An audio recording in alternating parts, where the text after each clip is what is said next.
Greetings, greetings, greetings to you all. We're grateful to have you with us today. What a day! What a day! We've already had a 2 hour run and some great speakers on store and we're delighted now to have an author with us. Who's written a powerful book that I think you'll find remarkable in this description. Brigham Dickinson, he's the author and he's here with us.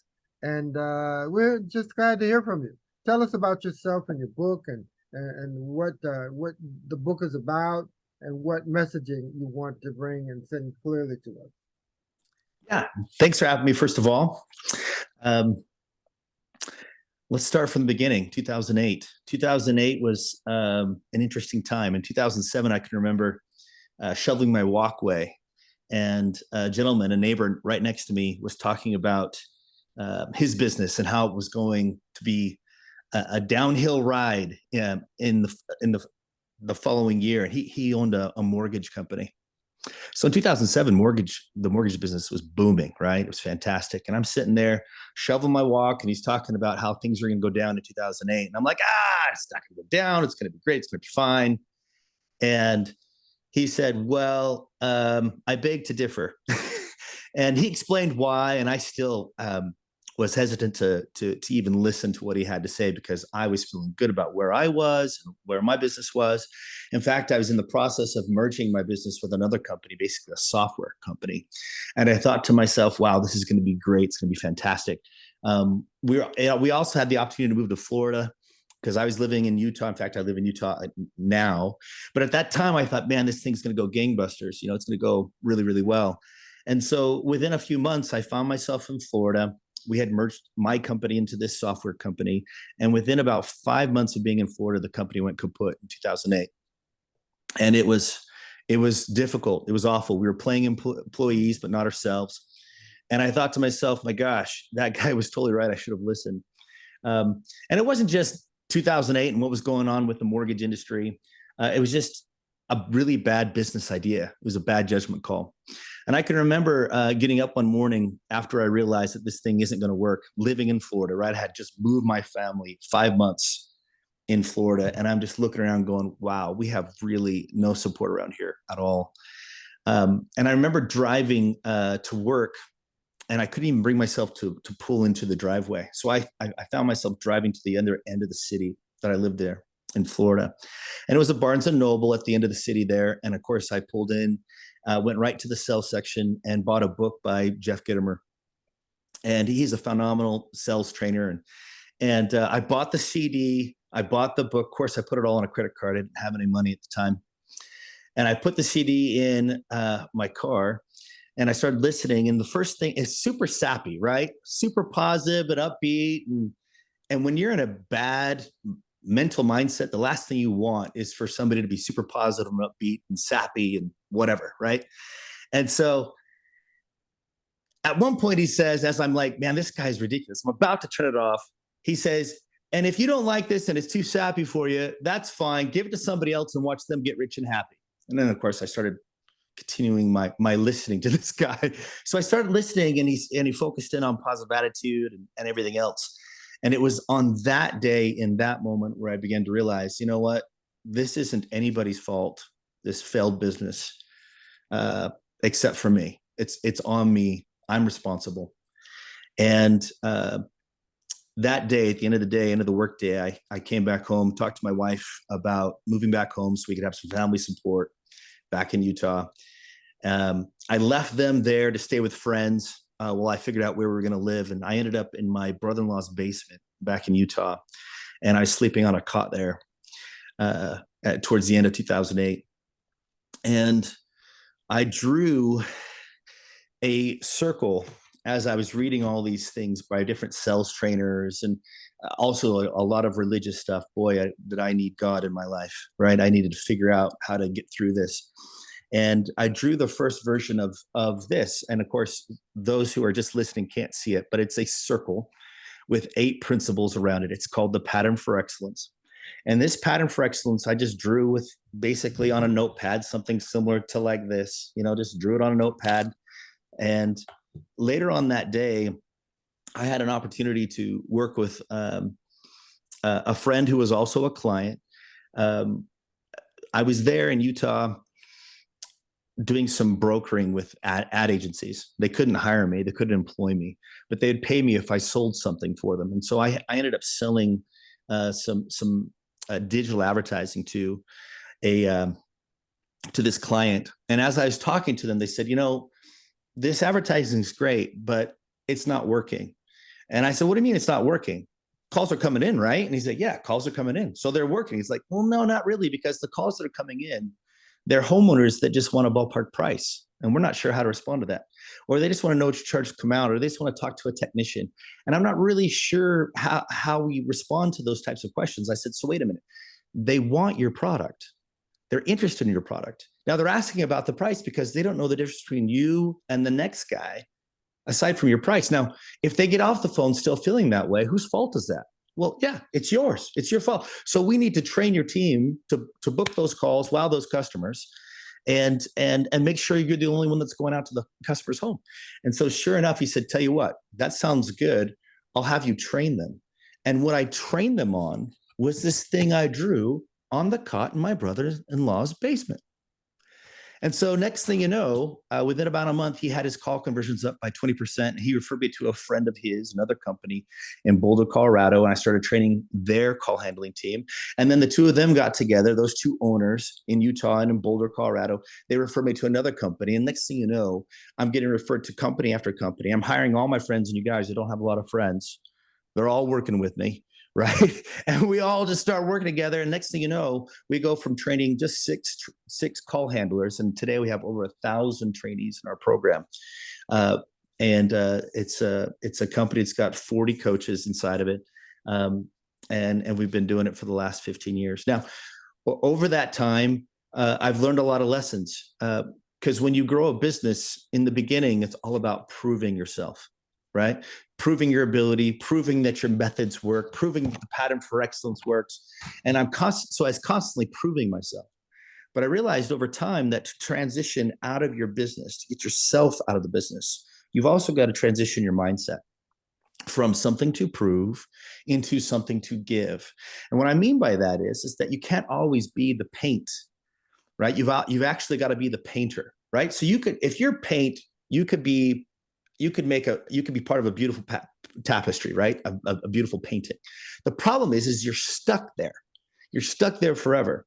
Now, the same is true when somebody starts a business and they're stuck in it doing all the work. They're working 80 hours a week. They're exhausted, right? They're getting older. It wasn't their intention to create a job for themselves. They needed to get out of the limelight, somehow get out of the limelight and let that company, that business work by itself. And so it took me 15 years to figure it out because every event that you go to, they're going to tell you, hey, you need to work on your business and not in it. But nobody talks about how to do that step by step. And so this book, which is something to give, you can go to brighamdickinson.com and pre-order it. It's coming out September 19th.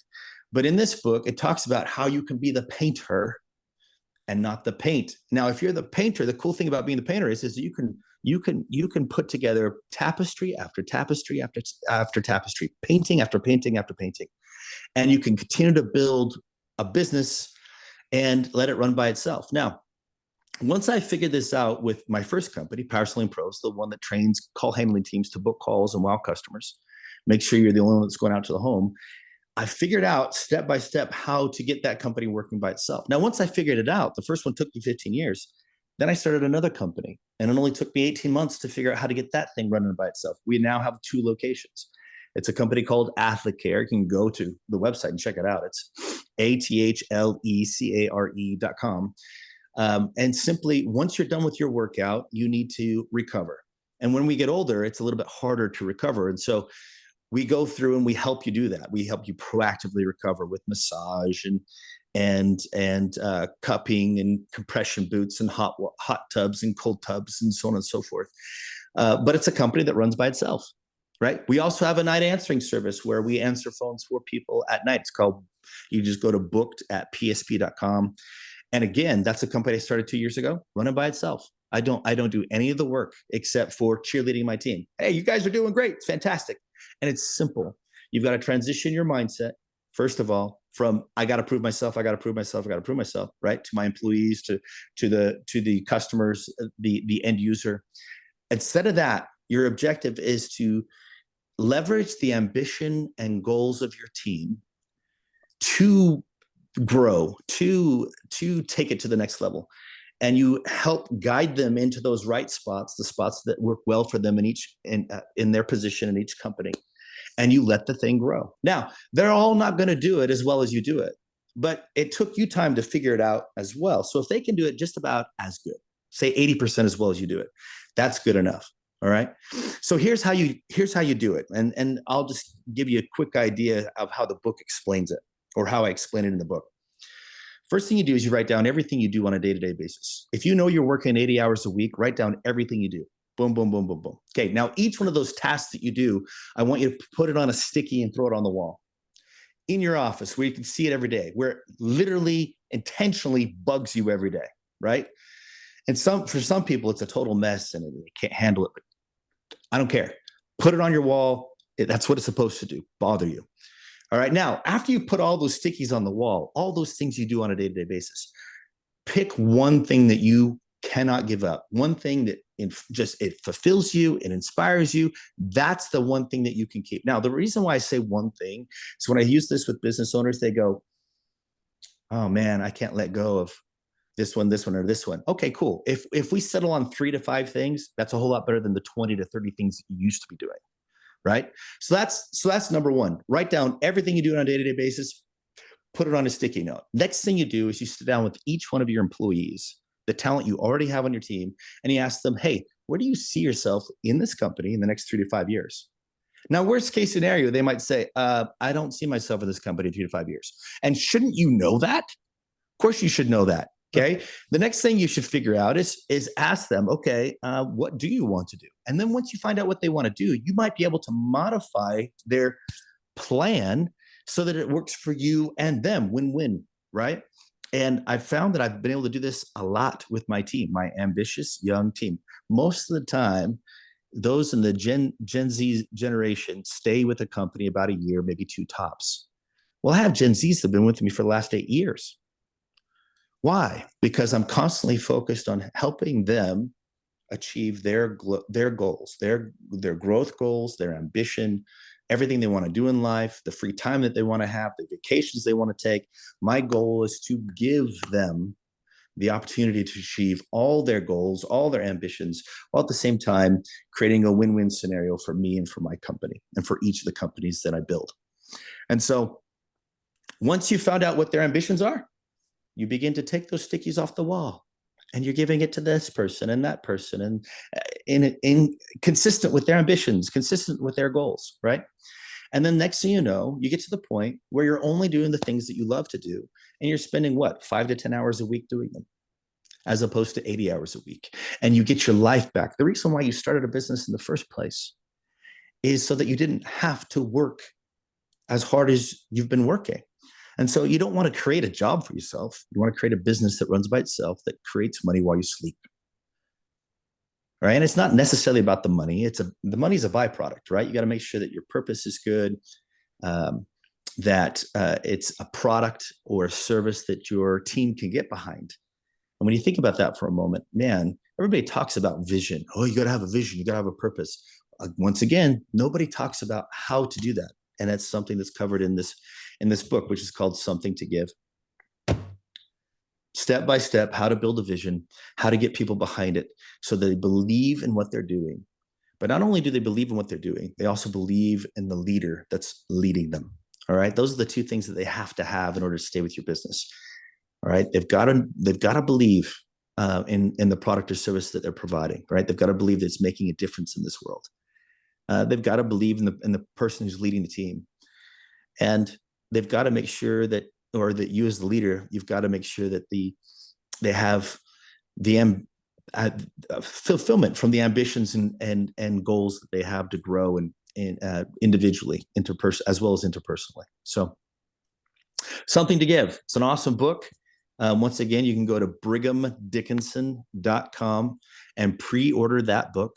You'll find when you get there that there are 2 other books available as well. Both of those books, this is my first book on customer service, Pattern for Excellence. And it focuses in on the pattern for excellence, the tool that I drew up on a cot in my brother-in-law's basement that we still use to this day for call handlers and business owners. And then, of course, Patterned After Excellence, which is basically a second edition of the first. And so feel free to go on there, pre-order the Something to Give book. After I answer your questions, if you guys don't mind, I would love to summarize with an experience of how I realized how to transition my mindset from something to prove to something to give. So anyway, what questions do you guys have? Well, as business owners, I think I relate to the fact that the first few years when you start, you're proving yourself and your expertise. But then, like, we're now 6 years in the going, and I don't have to prove myself anymore. And I can tell people that if you don't like what I'm offering, find another service similar to mine. So you get the confidence that what you're doing is great, and your clients give you great feedback. So you know what you're doing is great. So I think that was right on point. I love all the books, and I think I'd like to, review them as well. So I'll talk to you about that in a minute. But Elton, Sounds great. Well, no, I appreciate your advice and direction, Brigham. It was quite astounding, actually. But I mean, the thing that I found unique about it was that you offer, how can I put it, options, and that's what I think that in any clever endeavor, that's cute, and clever endeavor, but in any clever endeavor, I think it's important and essential that you give your client options. Yes. Options. I think in a business and in any business action, you think that you don't have options. And in most business actions, you're not consumed or you're not overwhelmed by the aspect that you have to make adjustments. Yes. Everything requires adjustments. And if you got a warehouse full of one particular product and that product is not moving, you better come up with some options if you want to capture your reserves back. And the options must be adjustable, adaptable, and change driven. So I commend you on that. In that, I heard that. I heard what you were saying in the direction. And today's business world is so incredible. It's quite astounding. As a matter of fact, I said that in 2008, if many American corporations or small businesses were to include an international focus, man, I don't think we'd be in the position that we were in at that time. We should have found a way to adjust. And so clever. I mean, your book sounds quite adaptable and it's so interesting, the theories behind what you're doing. So we've got the people here with us today. Jackie, would you have any questions about his books? Should have. Yeah. No, just I'm going to look them up, that's for sure. I found it to be very motivational, Brigham. The whole time you're speaking, I'm thinking to myself, we're fledgling with our business, and it has grown. Not really. Well, it's 30 years, but from where we grew, but I keep thinking, I wonder if I would hand over the reins. I'm one of those people that would probably be challenged by that, just because I see the benefit in it. And I've seen many of my friends and family members who have, like you said, they have invested not so much finances, but so much of their time into their business that at the end of the day, if they worked out how many hours they worked and how much that they made from it, and then subtracted all the lost family time and that kind of thing. It's a huge investment. I mean, I can see where they would have needed to hear that. They need to hear the you can let go. And others. I liked your idea, Brigham, about how you did the sticky notes. And yes, that would drive me OCD crazy to see them. But I like the idea that it enabled you. It was a stepping stone with the people you worked with to be able to find out what they particularly wanted and matched it with those areas of your work. That, okay, I can delegate this to you because this is something you particularly like doing, you want to do, you can go with it. I think that's really good. I'm always impressed by people who delegate well, because I believe that that is in any, even if you don't have a business, if in any walk of life, if you can learn to delegate and do it well and do it knowingly, like you obviously get to know your people well enough that you feel very comfortable with that. I think that's quite a great characteristic. I do, an attribute. So anyway. No, I would say, Jackie, and I realize I don't know much about your business, but what I've been able to gather is that you've got something that's really unique and special. And it's something that also teaches history while at the same time feeding people in unique ways. And so at this point in your life, you may want to consider legacy building so that the history teaching continues, so that the food tasting continues long after your time here is over. I mean, you mentioned earlier that your mother is on hospice now, and I've experienced that myself with parents and so on and so forth, and it's a very challenging and difficult time, but it certainly gets you thinking about your time here on Earth and the legacy that you leave.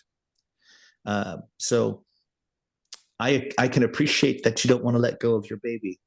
Mm-hmm. But you can still have your baby and you can watch others grow and blossom in it just as you've grown and blossomed in it. And so it's not necessarily a matter of letting go. It's a matter of transitioning the way you grow. That's true. That's true. Yeah, That's it's all about because you put in so much work, that your legacy is everything. But that's awesome. So do you want to wrap us up? Yeah. Okay. So how I transitioned from something to prove to something to give. I am a Spartan racer. And what is a Spartan race? Well, a Spartan race is an obstacle course race that you do on trails. Basically, there's quite a few mountains here in Utah, not just hills, but mountains. And so there's some where you could have 5,000 feet of elevation gain over, I don't know, 13 miles. So it's a brutal race. And when I say obstacles, I'm talking about buckets of rocks that you would walk up a hill and down a hill, or sandbags, or climb up ropes, or go underneath barbed wire, or you're basically throwing a spear at a target. There's all kinds of fun, crazy things with this Spartan race. And so I had a really interesting Spartan race experience where I stood in the front of this group, and they seemed to all know each other, right? They were high-fiving, and they were, pounding their chests, and some of them were taking a knee and praying, something like out of a movie. Like, what is going on here? What did I get myself into? And so after this first race, I thought to myself, dude, I can beat these guys. And there's a part of me that wanted to be part of this group. I don't know why. I mean, it was crazy. And so I set it up so I could do 10 of these Spartan races in 2019. And the reason why I did 10 of them is because my goal was to podium, right? To get first, second, or third. And I trained really hard. I got a trainer. I had a nutritionist. I did everything I could to get to the podium. During 2019, I took fourth twice. What's that for a kick in the pants? I mean, man, I was so close. Yeah, it was so frustrating. But one of these races was in Hawaii, and I happened to be able to get a lot of business owner friends with me to come to this race. I don't know why. Maybe it was because it was in Hawaii, right? And so we were all there. There's one individual that I was concerned about. His name is Crandall, 250 pounds, 6'5", big, strong, massive guy. When he said he wanted to do this race, I said, you're going to die. And he said, no, I can do it. And so I gave him some things to train on, and he followed that training regimen. And crazy thing, he lost 40 pounds in 6 months. He got himself ready for the race, at least to survive it, right? And so my race was a competitive heat. I started at 8:30 in the morning, and the rest of the business owners, they started 2 hours later, about 10:30 in the morning. And so I finished my race. That's one of them where I took fourth, right? But I didn't care too much about my place, right? Because I wanted to make sure the other business owners finish the race. It's a grueling race. And between you and I was really concerned about, you guessed it, Crandall, right? I wanted to make sure Crandall got in.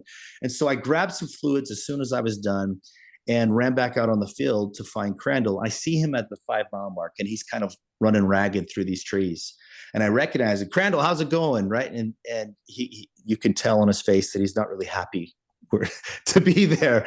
And I said, hey, what's going on, man? You've got to be the last one that's come through here in our group. And he's like, yeah, thanks for bringing that up.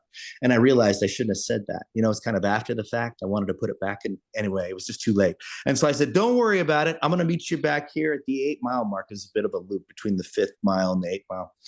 And we'll go in together. It's going to be great. Well, remember, he started his race at 10:30 in the morning. He doesn't get to the 8-mile mark until 5 in the evening. Wow. So he gets there, he's exhausted. In fact, when he sees me, he says, I can't believe you're still here. In my mind, this time I was a little bit smarter. In my mind, I said, I can't believe I'm still here either. And he says, Brigham, I'm done. I'm done. I don't want to do this anymore. I said, what are you talking about? You're not done. You're still upright. Let's go. And I could tell he was a little frustrated by the way I was talking to him, but he was too tired to argue with me. So I said, look, I'm here. We're going to finish this thing together. It's just over this hill. And of course we get up over the hill. And I said, now it's just around this bend. And I go, okay, so we're going to go around this. As soon as we get to the end of the bend, I go, okay, so we're going to go this alleyway here. Let's go through here. Finally, he's like, Brigham, I don't believe you. It's never going to end. And I said, look, I'm telling you, we're close. Just keep going. About 7 o'clock at night, we arrive at the finish line, and it's so cool because all the other business owners were there in our group, and they're cheering him on, and he begins to pick up his pace. It's like something out of a movie, right? I have a hard time keeping up with him. It was awesome, right? And so he crosses the finish line. He puts his hand on my shoulder. He says, Brigham, I got to tell you something. I said, what's that? He said, I never planned to finish. I said, what do you mean never planned to finish? He said, I trained for 8 miles. Thank you for helping me finish. Wow. That's now, yeah. Now, the way I felt in that moment, it was worth 1,000 podiums. And I began to realize that it's not about winning that makes leaders happy. It's not enough for them. Yeah. It's about the people you bring with you to the finish line. And from that moment on, I focused on giving as opposed to proving myself.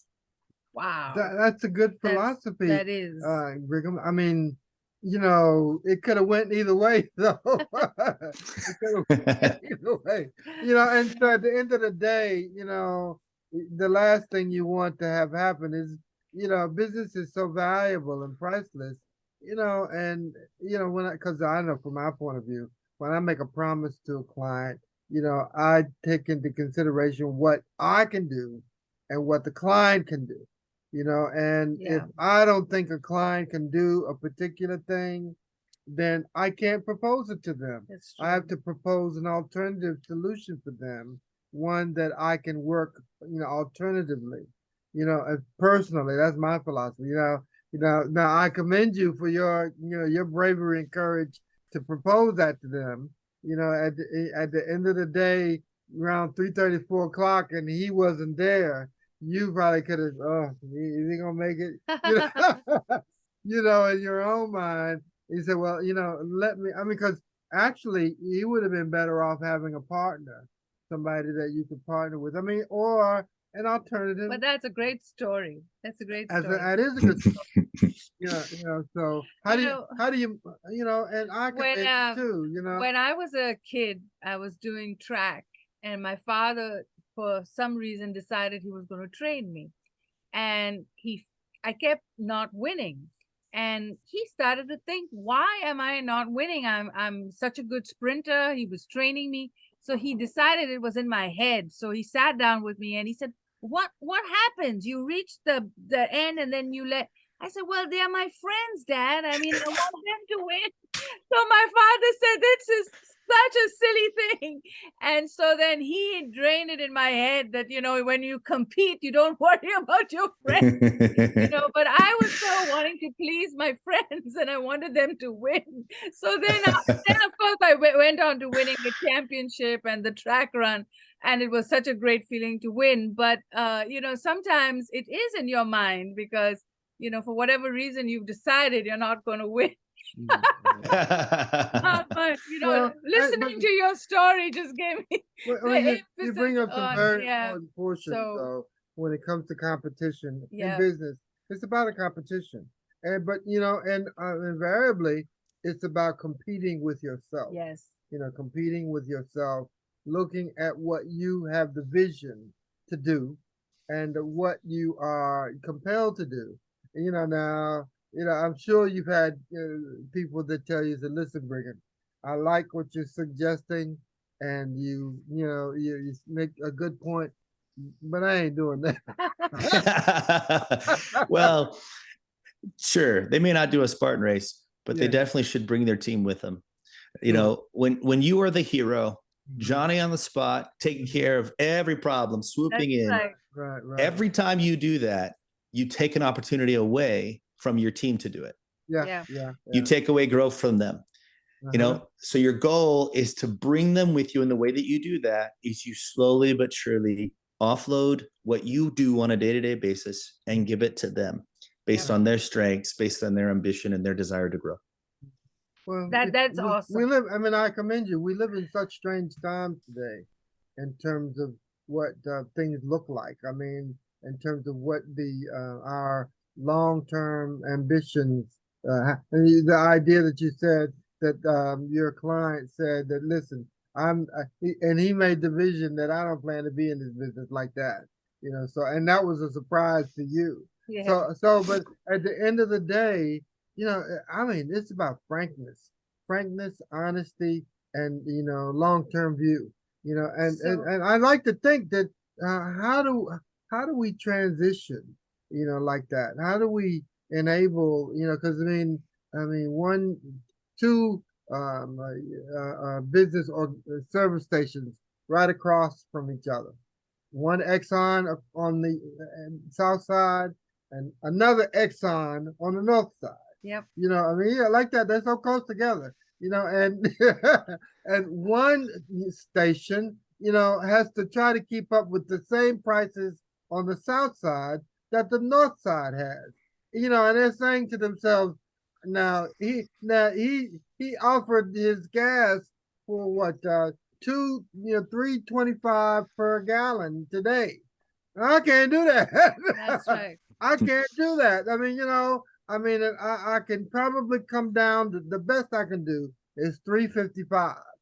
$3.55 per gallon. And so what am I to do? I'm so glad you asked. I would rather you raise your price than lower it, and make sure that your service and your experience is 10 times better than here. Have you ever been to a Buc-ee's in Texas? No, I haven't. Oh my gosh, you've got to go to a Buc-ee's in Texas. This is the gas station of all gas stations, and they have such an amazing experience. But your goal is to have an amazing experience, so that they go there and get gas from you, regardless of the price. You stop competing on price. Compete on the experience that you create. And if you own both Exxons, close one of them down. That's just silly. Yeah. Oh wow. So they don't But on that note, if you're watching this show on Facebook, Instagram, Pinterest, LinkedIn, or any of our channels, make sure that you write us a comment and tell us your story. And also go and get the book. And as we say, the Brightside way, snap a photo so we know that you're watching, you're paying attention, and that you are caring about this show. So thank you so much. And I'd like to bring you back because we really have an audience that needs your message. This is awesome. Thank you for watching Brightside Global Trade TV, now a podcast. And we do everything to empower business through marketing and great communications so that you can stay ahead of your competition.